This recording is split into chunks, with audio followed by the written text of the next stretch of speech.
This lecture is part of the Advanced Android Development course, which is offered live. And so the project that we're working on here has been offered live in class and not recorded, not put on YouTube.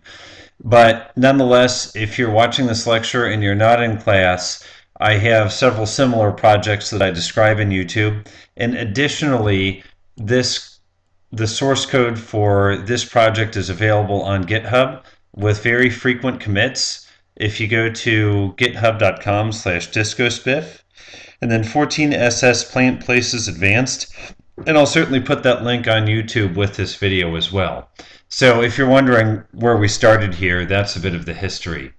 So what we have so far, we have a very simple search screen that returns predictable results. So if I go into the emulator and I type in Redbud,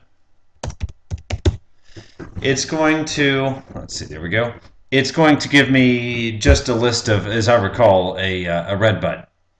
But this is a static list, and we want to be able to populate this from a database. We want to be able to also populate it from the web.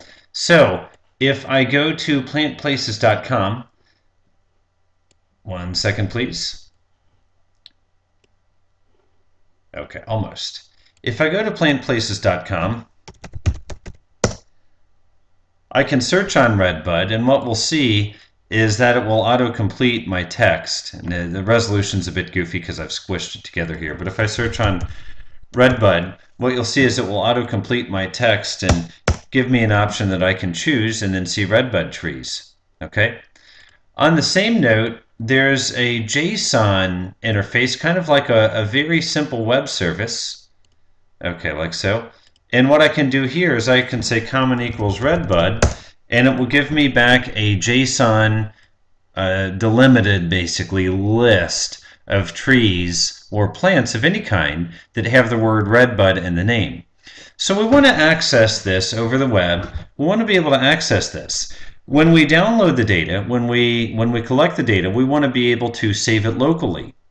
When somebody searches on the data, we want to be able to either search online or search offline. This is going to require the collaboration of several different things. We're going to have to know about networking. We're going to have to know about JSON parsing. We're going to have to know about SQLite, which is the local database available on the phone. And most importantly, we're going to have to know about how to use exceptions well. And I say that very, very carefully, because to a lot of people who are new to Java programming, exceptions are a hassle, especially checked exceptions. In other words, the exceptions that you have to catch, the exceptions that you have to do something with. A lot of people think, oh gosh, I hate exceptions, and they'll just, leave an empty catch block, or they'll do a try catch and they'll throw an exception without knowing what they're really doing. But exceptions can be a very good tool that will help us with the Android quality guidelines. So the Android quality guidelines talk about enchant me, make me amazing, simplify my life. An example of simplify my life is that the application should automatically know when the user is online and has an internet connection and when the user does not. And it should be able to handle both situations gracefully without crashing. If it crashes, then that clearly violates make me amazing, enchant me, and simplify my life. The three core values of the Android quality, Android user experience process.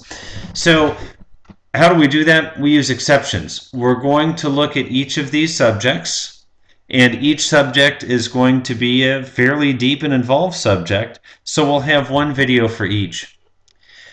What we're going to do in this video is look at networking. So we want to access this. We want to access this URL, plantplaces.com, Perl Mobile, view plants JSON, common equals, and then what happens after that equal sign can vary. It can be Redbud, it could be Maple, whoops, I misspelled Maple, which gave me no results. It could be Maple or anything else, and the response that we get will reflect whatever that common name is that's passed in. Okay, so first of all, we have to do a little bit of networking. And to do networking, what we're going to do, we kind of have a boilerplate class. Feel free to use this if you can just copy and paste this from GitHub if you need to do this, because this is fairly straightforward stuff. What I'm going to do is I'm going to right click on my DAO package, and I realize this is slightly off screen, but I'm going to say new class, and this is going to be a very low level data access object called a network DAO, and then I'm going to choose finish.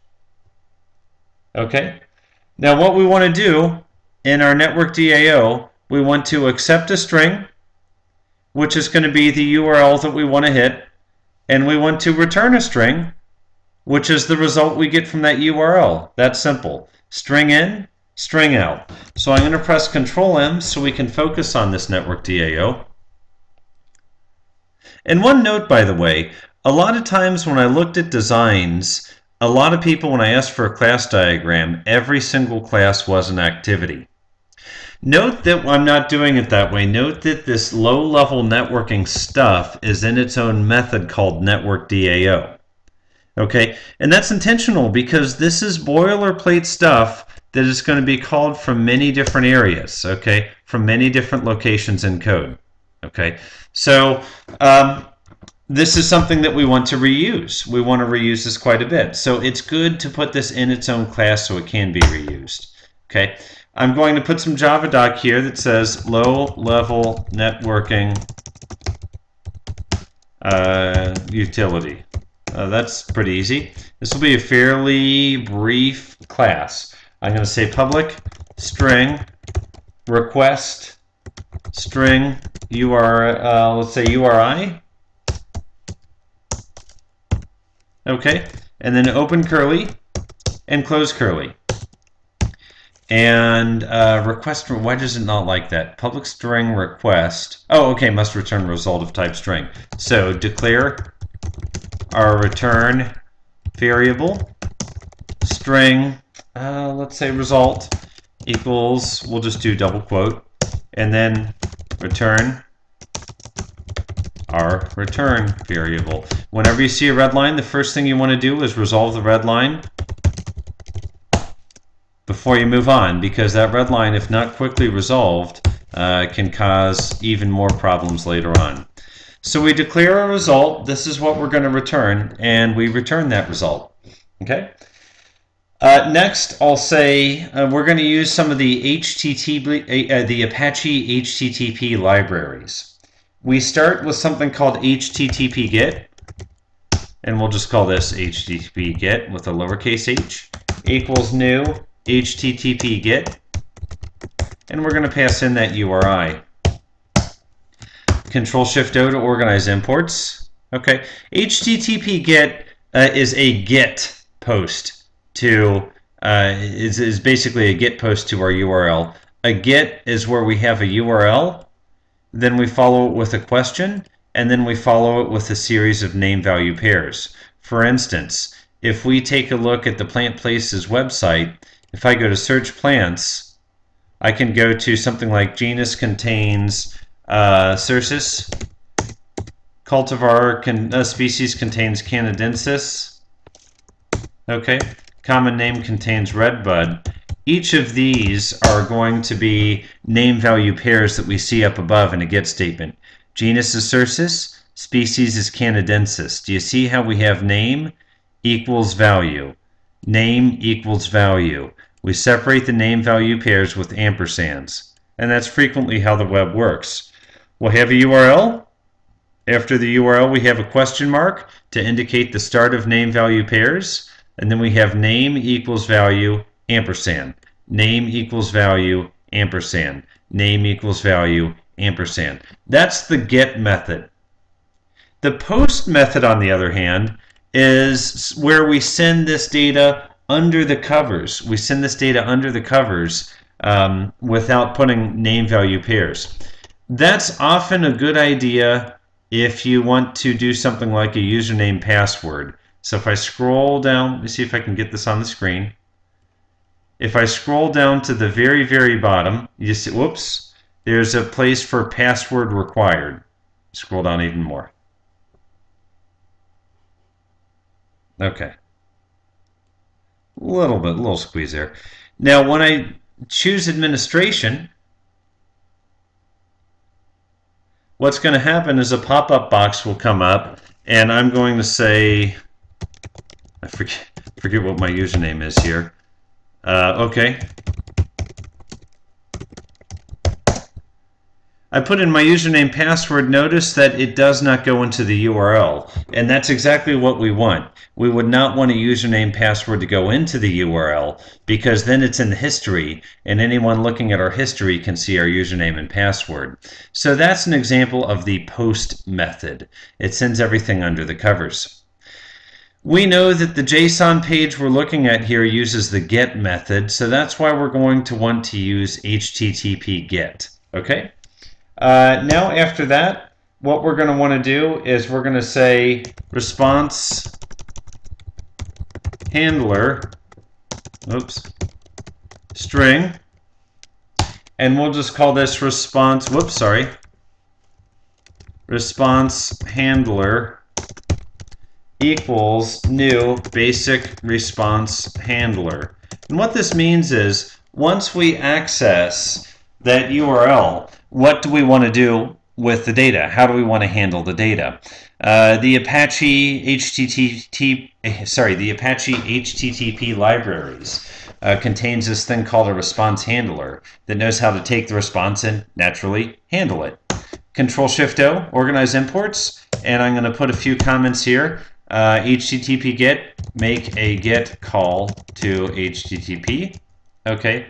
Response handler, we're going to say handle the, it's probably going to be like an HTML response that we get in return. But not really. I mean, it really could be any kind of response. It could be JSON or anything. So let's take HTML out. That's a little misleading. Now what we need to do is we need to create an HTTP client which will basically it marries together the get and the response. So we'll say which will coordinate the get and response. Okay, so we'll say HTTP, whoops, line that up, client, HTTP client equals new default HTTP client, and like so, Control-Shift-O. Now again, you might wonder where I got all this stuff. To be honest with you, I just looked it up and found a good example. This is very boilerplate, and that's why I say we don't want to copy and paste this everywhere. It's best to put it in a separate class and have it easily accessible from anywhere. As a matter of fact, not to get too tricky, but we could very easily make this a static method. It'd probably make things even easier to call, but it doesn't really matter. We'll just keep it like it is for now. Okay, then we're going to say HTTP client. Try to spell that right. Client dot execute, and what we need to do is we need to give it the HTTP GET as the first argument, and then the response handler as the second argument. Okay, and what that's going to do is that's going to give us back a string result. Control 1. Okay, didn't like that. Let me see, maybe my cursor was off. Control 1. Uh-oh, did I misspell? Response handler. How about that? Okay, it's redlining, so let's Control 1, and it says it might throw an exception. Now again, this is where we need to stop and think for a second. The knee-jerk reaction of a new Java programmer is to throw a try-catch block here and then just maybe do an empty catch block or do a print statement or something like that. But wait a minute. This is very valuable information. Why would we get an exception here? We would get an exception here if we're offline. So this means if we get an exception here, we know that we're offline. And when we get an exception, we have one of two choices. Number one, try to repair ourselves or find an alternate way to do things locally. Number two, if we can't do that, throw the exception back, and let the calling layer figure out what to do. Now, this method that we're writing is very generic. It's very agnostic. It doesn't know exactly what it's doing. It just knows it's receiving a URI, sending back data. That's all it knows. There's not much it can do to repair itself if it's offline. This class and this method assumes we're online. So the best thing to do is add a throws declaration. Client protocol exception's fine. It doesn't really matter. An IO exception, that's fine. And then when we call this method from our program, if we get back an exception, we know that means we're offline. And we can use that to gather some, to switch to an offline mode and get our data locally from the phone instead of relying on the network. And that's where I say, use these exceptions to your advantage. Use your exception, especially your checked exception like this, to think of what you would do if the program is offline. Without that checked exception, we'd forget to do that. We'd forget how to handle an offline mode, and then we'd have a program that crashes, and that's not a high-quality program. So here we're going to say execute, or let's say send the URI to URI to the get method, have the response handler parse it and return a result to us. Okay. Now I'm going to control 1, assign statement to new local variable. Actually, you know what? I can just assign it to this result variable here. So I can say result equals http client.execute. And we save. And that's all there is to our network DAO. Again, what I will do is I will commit this to GitHub, and then you can use it if you want on any project that you wish. I will go ahead and put some JavaDoc on the method as well and just say make a network call to the URI and return the data that results.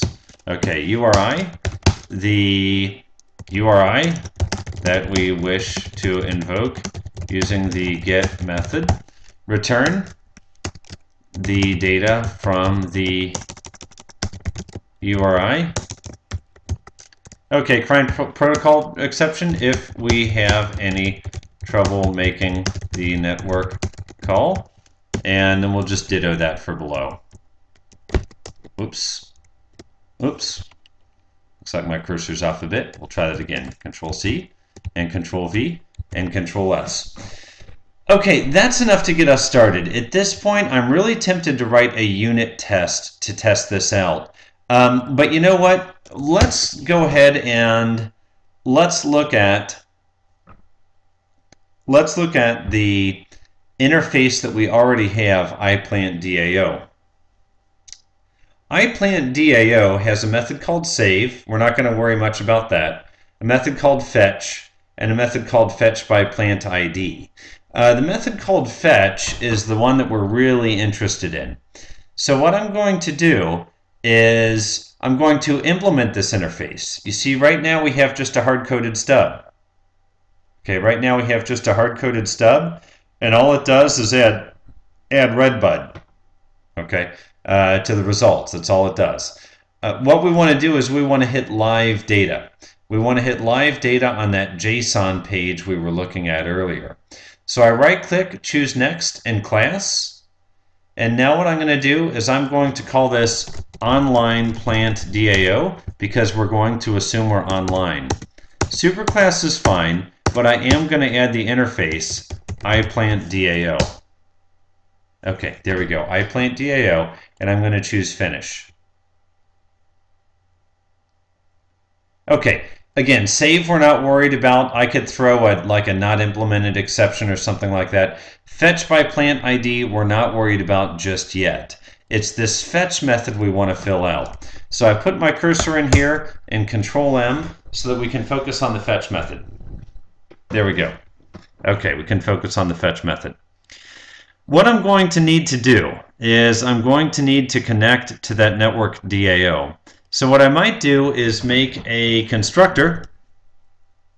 Okay, I'll say public online plant DAO, just like so. And what we're going to do is say new network DAO. As I said, I could avoid constructing this network DAO, to be honest with you. I could just make it a static method, but we won't worry about that. Control 1, assign statement to new field. That makes it available universally through all our methods, and that construction looks just great. So we go ahead and hit enter, and we confirm. Now, public list plant fetch search plant throws exception. We know when we did this before that our plant appeared in this URL. Let me bring up our JSON page again. Okay, our plant, the search term appeared as the common name, and this is the URL that we're using to search against. So I'm going to copy, and I'm going to say string query URL equals, and then paste everything except the value that will follow common in a string. Now, this is kind of bad practice for a couple reasons. Number one, we really shouldn't hard code a domain name like this in our code. We should really make that configurable, but I want to keep this video to a reasonable length, so maybe we will refactor that at a later date. Number two, we should really make a constant. At the very minimum, we should make a constant of the domain name so that we're not constantly repeating the domain name. If we were ever to reapply this to another website, to another domain name, we'd have to go through and do a crazy copy-paste job, which we don't want to do. So this is somewhat temporary. Okay, string query URL. Now we're also going to say string search term equals search plant.getCommon, because we were passing the user's search word into this common getter setter. So get the search term that the user entered. Okay. And then I'll put a comment here. The base URL for a JSON parse. And then we'll say to do, refactor this to make the domain name configurable. Okay, we'll leave it like that. Now what we're going to do is we're going to say assemble the entire query URL. Okay, and from here we will say string URI equals query URL plus search term. Okay, pass the assembled URI to the network DAO and get the response. Okay, our friend from above, network DAO, and then the method we just made, request, pass in the URI, and we've made the network call. Now we need to save that in a return variable assigned to new local variable. String request equals network DAO.request.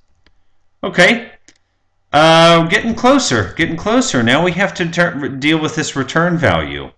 What we should do next is say declare a collection of plants. List plant all plants equals new list. Let's say new array list plant. Okay, return all plants. Now what I'm going to do is I'm going to put a to do in here. To do, parse the return from a string to a collection of plants. Okay, Control-Shift-O, organize imports. So far we're looking pretty good. This is a big to-do, but we'll do that in a later video. In this video, I just want to look at networking and make sure our networking is properly set up. So I'm going to save. I'm also going to snap a breakpoint right here so we can look at this in the debugger. With any luck? Whoop, I think I made it mad. Okay, we got a breakpoint. I'll set a breakpoint in our network DAO as well. Again, we just, for this first video, we just want to make sure that we're getting results that we would expect. Control M. Okay, Now what we're going to do is we need to wire this up to our plant results activity. So far we've just been using a generic stub. Now it's time to wire this up. Now, earlier in class, I mentioned the value of using interfaces. Not user interfaces, but interfaces as a construction. What's interesting here is let's look at IPlantDAO. I'm going to put my mouse there, hold Control and press T. In Eclipse, Control T will show me classes that extend a class or classes that implement an interface. What we see here is that IPlantDAO is implemented by both OnlinePlantDAO and by PlantDAO stub. Now remember the magic rule of polymorphism. The variable type tells you what methods you're able to call, variable. The object type tells you what will actually happen when you call those methods. So the variable type has all the methods, and then the object type must have at least all those methods. It might have more, but the object type must have every method that's defined in the variable type. Now, what's the definition of an interface? An interface is a list of methods, and anyone who implements that interface must provide an implementation for each of those methods. So for that reason, the variable type can be an interface, and then the object type can be any class that implements that interface. So if the variable PlantDAO is a variable of type IPlantDAO, then the object can be either OnlinePlantDAO or PlantDAO stub. Switching these two out while they're two different classes is as easy as this. We simply say OnlinePlantDAO, and there we go, and we save. Okay, now we are going to have a bit of exception handling to deal with here because you see now it's upset. Well, let me Control-Shift-O. Okay, we're going to have to figure out what to do in case that network exception occurs. Looks like I'm still getting a red line somewhere. 1 second, let me just save and make sure we're in sync. Okay, looks good. Still getting the exception though. Okay, looks like we're all clear. At this point, I'm going to debug, and we'll take a look and see how this looks. We know it's not complete yet, but we're just going to make sure we at least... Oh, you know what? Oh, I just remembered something else. I need to tell this that we're requesting network permission. So when you download an app from the Play Store and it asks you what permissions, it tells you it needs these permissions. That's what we're specifying here. So I'm going to go to the Android manifest XML, choose Add, choose Uses Permission, not permission, but Uses Permission. Let me Control M so we can focus over here. Okay, and I'm going to squeeze this together to get it in the frame of the recording. Let's see. Lots of permissions. NFC, there's an interesting one. Internet, let's go with Internet. Android permission Internet, and we'll save. Are there any others we need here right off the bat? I don't think so. Access course location and find location we don't need just yet. I believe for this all we're going to need is Internet. So we're going to go ahead and save.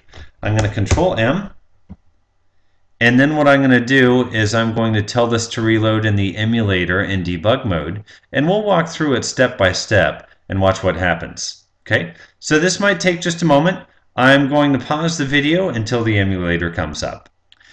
The emulator is now up, so let's go ahead and put in Redbud. And I have this in debug mode. If everything works okay, it should still be in debug mode and should catch on our breakpoint. And who knows, I did a lot of this from memory. Maybe I forgot something. So I click search, and good, it does. The debugger does pick it up. We're going to say yes.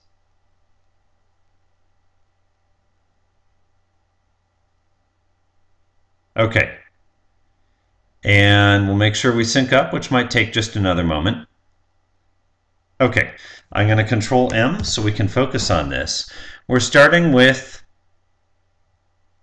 the URL. Okay, I choose F6. A search term, which should be Redbud. I'll mouse over. Yep, it's Redbud. And the full URI. Now, thanks to the Eclipse debugger, I'm going to copy this entire string. Whoops. I hope so. Oh, I'll try it again. Copy the entire string. And I'm going to put it in a brand new window here. And let's just make sure it does give us predictable results. So this is what we're expecting to see back. Okay, a fairly good sized string. Not too long, about 12 plants total. Okay, and now I'm going to choose F5 and step into this network request.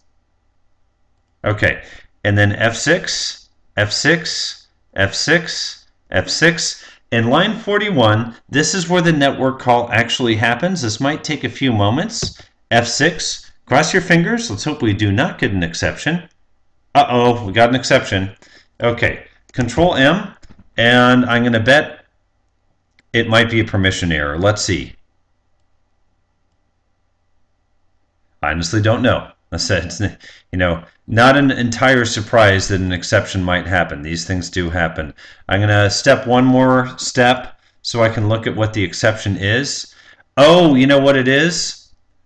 I can't do networking on the main thread because I'm in Android. Version 4, which doesn't allow me to do network on the main thread. That requires that I use an AsyncTask or some kind of external thread, which is a fairly long subject. But I do want this to work. I do want to watch this work. So what we might do, just to see this work, we might go ahead and spawn this in a new thread.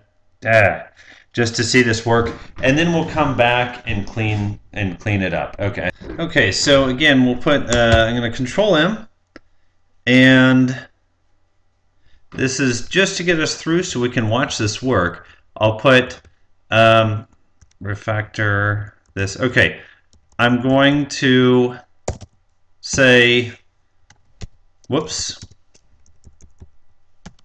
to do. We're full of to-dos here, aren't we? To-do, refactor this thread so that we can get results. This small thread is for demonstration only. Okay, this thread's going to look kind of ugly. I'll warn you of that. This thread's going to look kind of ugly. Don't worry too much about it. I just want to get it so we can watch this network request. That's all. I'm going to say runnable network thread equals new runnable. I know this construction is really weird. Public void run. Boom.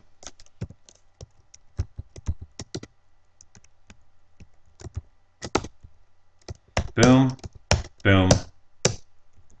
Okay. Final string. Again, I'm not explaining things as I normally would because this is very temporary anyway, but that's an exception. Okay, yeah, it is an exception, isn't it? Did we put... Okay. Boy, I'm breaking so many rules here. Okay. And we're going to say thread T equals new thread, network thread. And T.start. Okay, and save. Okay. And now I'm going to Control M. Okay. And I'm going to load this up on the emulator in debug mode, and let's see if we can do some networking here. Right click, run as. Debug as Android application. Sit back and relax for a moment as it loads. I'll pause the recording as it might take a few moments to load on the emulator. And the emulator has loaded, so I type in Redbud and search. Let's watch what happens. Our goal here again is to try to get a network connection and see if we get some data in return. And the exception we got before said that we can't run a network operation on the UI thread, which makes sense. If you've ever used an app and you found that it suddenly stops responding to you and you keep tapping it and it says that the application is not responding, that means there's something tying up that main thread. Okay, that means there's something tying up that main UI thread, and it gets very frustrating to the user. So to prevent that from happening, an Android version 4 and greater, might even be 3 and greater, they no longer let you do a network call on the main thread. You actually have to go to so we'll go ahead and step in here. You actually have to do all network calls on a separate thread so that the UI thread can remain responsive to the user. So it's definitely something important from a usability standpoint. It just makes it a little bit hard to talk about when you're trying to show networking. Okay, cross your fingers right here. This is where we're going to do the call and hopefully see the result. It is going to take a moment because we are doing a network operation, but what do we finally see? Take a look. We finally see some JSON. Okay, we finally see some JSON that reflect our results. Okay, this JSON reflects our results. Okay, what we need to do now is two things. Number one, we need to fix our threading model. Number two, we need to determine how to parse the JSON. So it's really going to be easiest if we figure out the threading model first, but this video is getting a little bit long right now. So I'm going to go ahead and cut this off as networking, and then we will look at AsyncTask in our next presentation. So what did we cover in this presentation? I'll go ahead and press play and let this wrap up. We covered a boilerplate HTTP GET and response handler and an HTTP client that glues the two together. We noticed that we need two things for networking. We need permissions, and we also need to be running on a separate thread. So in our next presentation, we'll cover AsyncTask, and after that, we'll look at JSON parsing. Thank you.